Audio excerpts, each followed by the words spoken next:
नमस्कार दोस्तों, स्वागत है आपका आपके चैनल एरिया नॉलेज 91 में, जहां हम मेडिकल से जुड़ी ज़रूरी और आसान जानकारी हिंदी में लाते हैं।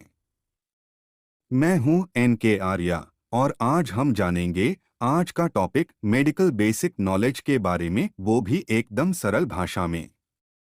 तो दोस्तों, आज के वीडियो में हम जानेंगे ब्लड प्रेशर यानी BP, SpO2, oxygen level, body temperature, pulse rate, haemoglobin, HB, blood sugar और HRCT चेस्ट स्कोर के बारे में। तो वीडियो को पूरा जरूर देखें। चलिए शुरू करते हैं।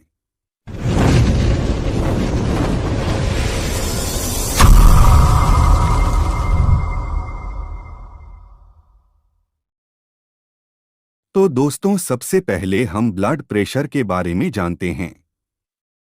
ब्लड प्रेशर को शॉर्ट में बीपी कहा जाता है और इसको हिंदी में रक्तचाप कहा जाता है। रक्तचाप क्या होता है? रक्तचाप वह दबाव है जो हमारे दिल, हृदय द्वारा पंप किए गए रक्त के कारण धमनियों, आर्टरीज की दीवारों पर पड़ता है। जब दिल धड़कता है तो वह रक्त को पूरे शरीर में भेजता है और इसी प्रक्रिया के दौरान धमनियों पर जो दबाव पड़ता है उसे रक्तचाप कहते हैं। ब्लड प्रेशर को स्फिग्मोमैनोमीटर से मापा जाता है, जिसे हिंदी में ब्लड प्रेशर मशीन या रक्तचाप मापक यंत्र कहते हैं। ब्लड प्रेशर मापने के दो मुख्य तरीके होते हैं। पहला मैन्युअल हाथ से और दूसरा digital blood pressure monitor digital machine से। ब्लड प्रेशर दो प्रकार के होते हैं, सिस्टोलिक ब्लड प्रेशर और diastolic blood pressure. Systolic blood pressure वह दबाव होता है जब आपका दिल सिकुड़ता है और धमनियों में रक्त पंप करता है, और डायस्टोलिक ब्लड प्रेशर वह दबाव होता है जब आपका दिल धड़कनों के बीच आराम करता है और रक्त से भर रहा होता है। और दोस्तों, सिस्टोलिक ऊपर का ब्लड प्रेशर होता है और डायस्टोलिक नीचे का ब्लड प्रेशर होता है। अब हम जानेंगे कि नॉर्मल ब्लड प्रेशर कितना होता है। तो दोस्तों, न्यूबॉर्न बेबी का सामान्य ब्लड प्रेशर 95/55 mmHg होता है। यहाँ पर 95 सिस्टोलिक ब्लड प्रेशर है और 55 डायस्टोलिक ब्लड प्रेशर हैं। और mmHg का मतलब मिलीमीटर्स ऑफ मरकरी होता है। और एडल्ट्स में 120/80 mm ऑफ Hg होता है। ओल्ड एज वाले व्यक्ति का बीपी 150/90 mm ऑफ Hg होता है। अगर किसी व्यक्ति का बीपी 140/90 mm ऑफ Hg होता है तो ये थोड़ा सा ज्यादा होता है। अगर किसी व्यक्ति का बीपी 150/95 है तो हम बहुत ज्यादा बीपी मानते हैं। इस कंडीशन में तुरंत डॉक्टर के पास जाना चाहिए, क्योंकि ये इमरजेंसी केस होता है। अब हम ऑक्सीजन सैचुरेशन की बात करते हैं, अर्थात SpO2 क्या होता है। SpO2 का मतलब सैचुरेशन ऑफ पेरिफेरल ऑक्सीजन होता है। जब हम सांस लेते हैं तो ऑक्सीजन हमारे फेफड़ों में जाती है और फिर वहां से रक्त में हीमोग्लोबिन नामक प्रोटीन से जुड़कर पूरे शरीर में पहुंचाई जाती है।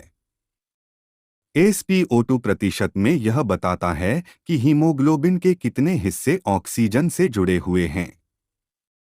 दोस्तों, ऑक्सीजन को ऑक्सीमीटर से चेक किया जाता है। इस फोटो में आप देख सकते हैं, यह है ऑक्सीमीटर और इसे फिंगर में लगाकर SpO2 चेक किया जाता है। तो दोस्तों, ऑक्सीजन का लेवल हमारे शरीर में कितना होता है आपको भी पता होना चाहिए। अगर पेशेंट का ऑक्सीजन लेवल 94 है तो इसे हम सामान्य ऑक्सीजन लेवल मानते हैं।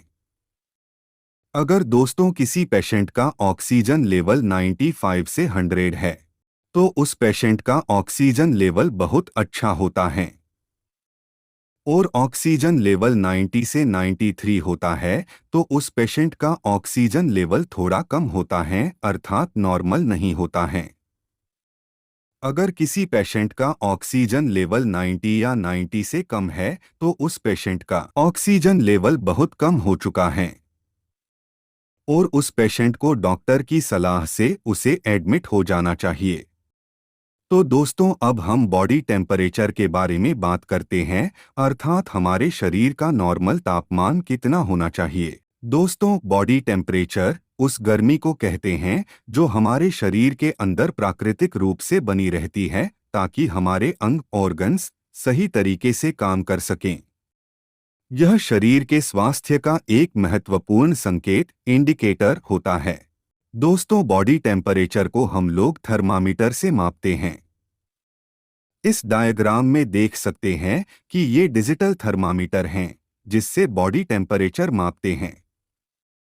तो दोस्तों, अब हम जानते हैं कि हमारे शरीर का नॉर्मल टेम्परेचर कितना होना चाहिए।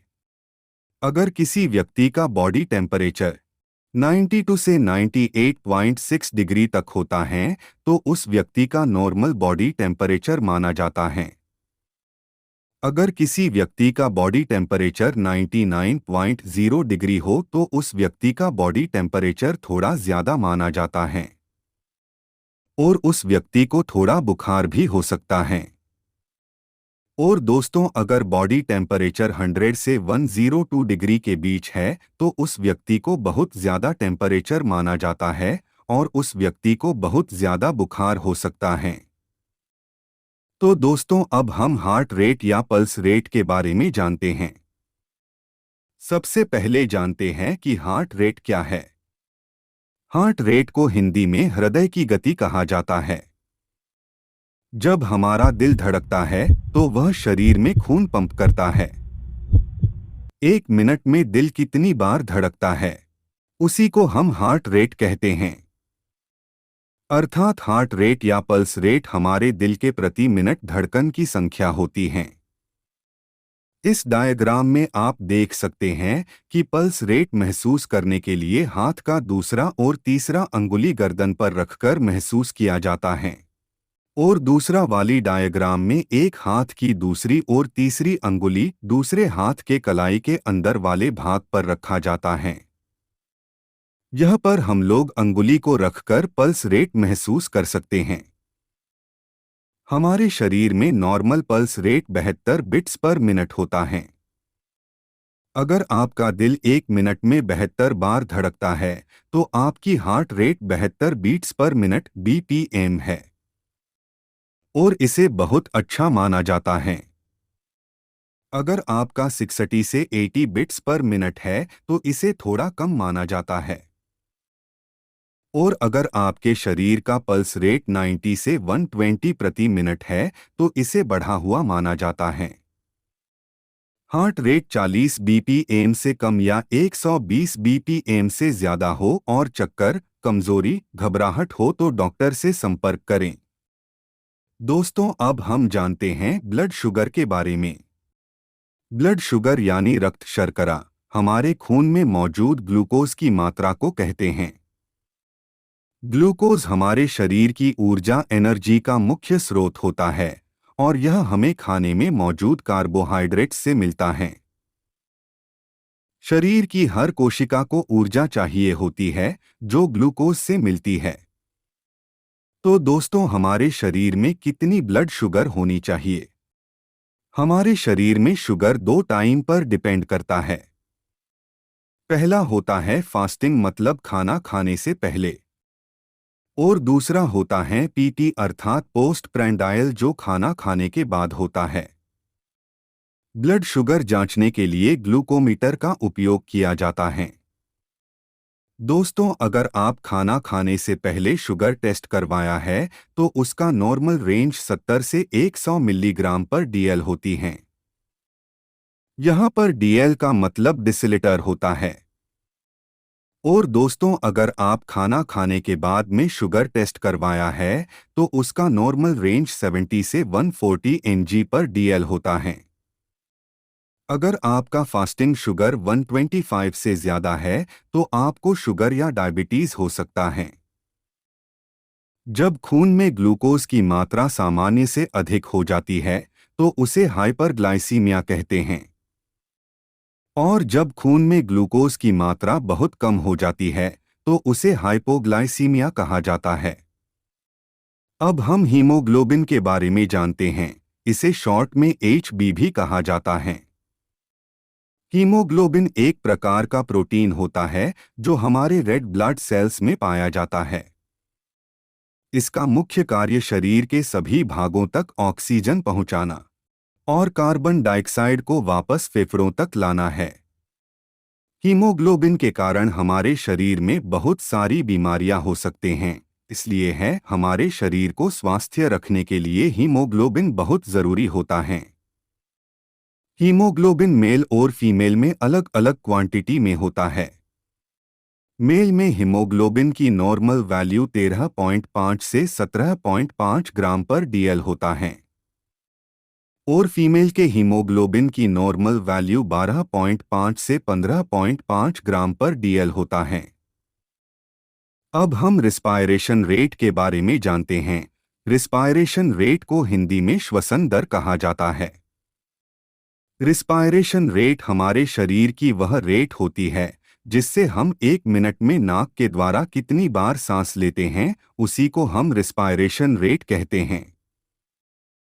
ह्यूमन बॉडी में नॉर्मल रिस्पायरेशन रेट 12 से 16 ब्रीथ्स पर मिनट होता है। मतलब 1 मिनट में 12 से 16 बार सांस लेते हैं। और 1 से 3 मंथ के बच्चों का respiration rate 44 breaths per minute होता है। मतलब छोटे बच्चे 1 मिनट में 44 बार सांस लेता है। अब हम चेस्ट स्कोर या HRCT चेस्ट स्कोर के बारे में जानते हैं, जो चेस्ट का CT स्कैन करने पर लंग्स का स्कोर बताता है। HRCT स्कोर का मतलब है high resolution computed tomography score. ये लंग्स के स्कैन के जरिए बनाया गया एक स्कोर होता है जो बताता है कि फेफड़ों को कितना नुकसान हुआ है, खासकर कोविड-19 में इंटरस्टिशियल लंग डिजीज ILD या किसी और लंग इन्फेक्शन के केस में। HRCT एक स्पेशल टाइप का CT स्कैन होता है जो हाई रेजोल्यूशन इमेजेस बनाता है ताकि लंग्स के टिश्यूज को डिटेल में देखा जा सके। हमारे बॉडी में 2 लंग्स होते हैं, पहला राइट लंग्स और दूसरा लेफ्ट लंग्स। राइट वाले लंग्स में 3 लोब होते हैं, first superior lobe, second middle lobe and third inferior lobe. और लेफ्ट लंग्स में 2 ही लोब होते हैं, एक सुपीरियर लोब होता है और दूसरा इंफीरियर लोब होते हैं। यह लोब जितने परसेंटेज इन्फेक्शन होता है उसके अकॉर्डिंग ही CT स्कोर निकला जाता है। अगर किसी पेशेंट का HRCT स्कोर 0 से 8 तक है तो इसे माइल्ड इन्फेक्शन कहते हैं, यानी कि उस मरीज में हल्का इन्फेक्शन है। और यदि किसी पेशेंट का HRCT स्कोर 9 से 18 के बीच है तो इसे हम मॉडरेट इन्फेक्शन कहते हैं। और दोस्तों, किसी पेशेंट का HRCT स्कोर 19 से 25 के बीच है तो इसे हम सीवियर इन्फेक्शन कहते हैं। मतलब इसे काफी गंभीर इन्फेक्शन माना जाता है। सीवियर इन्फेक्शन में ऑक्सीजन और वेंटिलेटर की आवश्यकता होती है। तो दोस्तों, आज का वीडियो यहीं तक। अगर वीडियो अच्छा लगे तो वीडियो को लाइक, शेयर और एरिया नॉलेज पॉइंट 91 को सब्सक्राइब जरूर करें।